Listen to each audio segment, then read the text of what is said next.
श्री विष्णुजी नु नमन प्रणाम, श्री जामोजी नु नमन प्रणाम और आप सभी महानुभावों को नमन प्रणाम।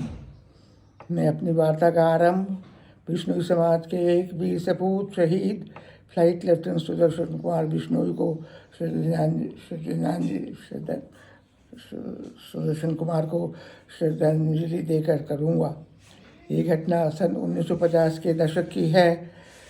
सुदर्शन जी एयरफोर्स एकेडमी में फ्लाइंग इंस्ट्रक्टर थे।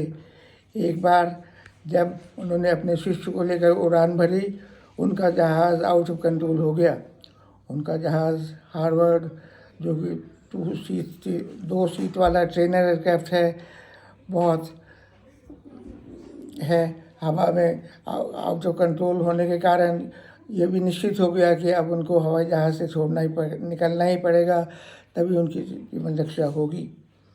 इसलिए सुदर्शन जी अपने पीपल को बहुत चिल्ला कर ऑर्डर देते रहे, जंप आउट, किंतु वह पीपल तो सुन्न हो गया था और जंप आउट करने के बजाय वो अपनी सीट पर ही बैठा रहा।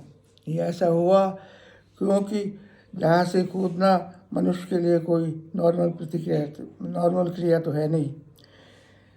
अंततः पीपल ने हिम्मत आई और वो किसी तरह जंप कर गया। उसके बाद ही सुदर्शन ने हवाई जहाज़ से जंप आउट किया, लेकिन बहुत देर हो चुकी थी।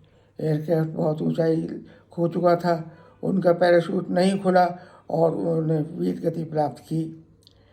उनके पीपल की, जिसने अधिक ऊंचाई से जंप की थी, जान बच गई। अन्य कोई सुदर्शन जी के स्थान पर होता तो शायद वो इतना इंतज़ार भी न करता, इतनी प्रतीक्षा भी नहीं करता और वो अपने समय से ही अपनी जान बचा लेता। सुदर्शन जी, आप जहाँ भी हों सुखी रहें। आपने हम सब लोग के लिए एक उदाहरण दी है, एक आदर्श दिया है। आपको शत प्रणाम।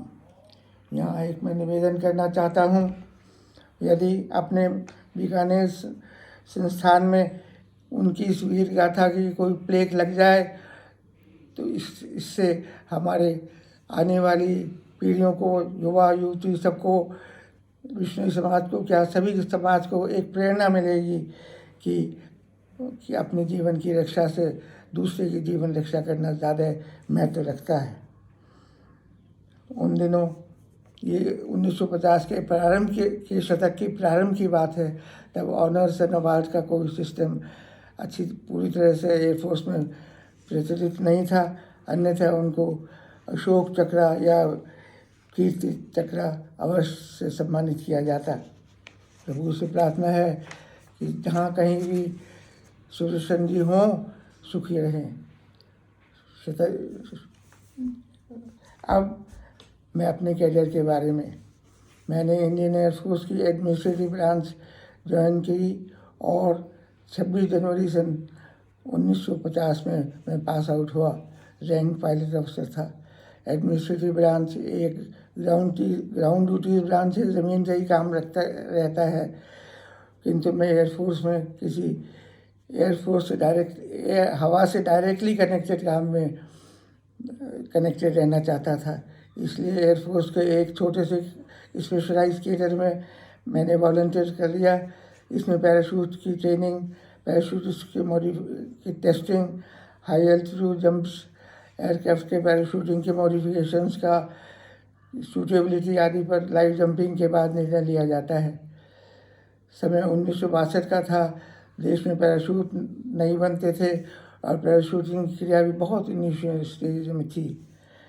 मैंने उसमें थोड़ा सा कुछ योगदान किया और मेरा सौभाग्य है कि अथॉरिटीज़ ने मेरा इस काम को रिकॉग्नाइज किया और राष्ट्रपति द्वारा मुझे अति विशिष्ट सेवा मेडल से अलंकृत हुआ। जब मैं पैराशूट ट्रेनिंग का चीफ इंस्ट्रक्टर था और कोई नई क्रिया आजमाई होती थी तो मैं यही कहा करता था, किसी देश के नाम लिए हुए बिना, if they can do it we can do it. कुछ समय बाद ये जब देश में स्काई डाइविंग आया तब भी उसमें मेरा थोड़ा सा योगदान रहा।